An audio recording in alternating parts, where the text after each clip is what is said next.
শুক্রবার বিকেলে জেলা আয়ুক্ত প্রদীপ কুমার দ্বিবেদীর হাত দিয়ে আনুষ্ঠানিকভাবে করিমগঞ্জ জেলা আয়ুক্ত কার্যালয়ের নাম বদল করে শ্রীভূমি জেলা নামাঙ্কিত নয়া সাইনবোর্ড টাঙানো হয়।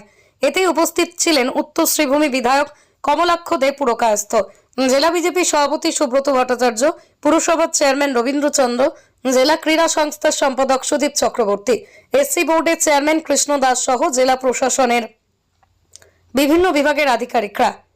সাইনবোর্ড উন্মোচন শেষেই সংবাদ মাধ্যমের মুখোমুখি হয়ে জেলা আয়ুক্ত জানান, রাজ্য সরকারের সিদ্ধান্ত অনুসারে জেলার নয়া শ্রীভূমি করা হয়েছে এবং সেই অনুসারে জেলা আয়ুক্ত কার্যালয়ে নতুন নামাঙ্কিত সাইনবোর্ড স্থাপন করা হয়েছে।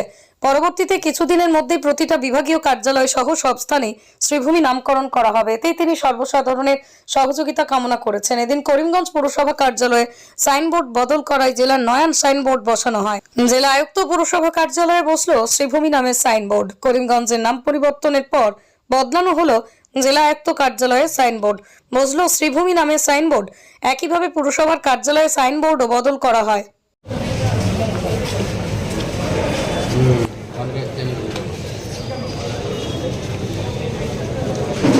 रीतिमा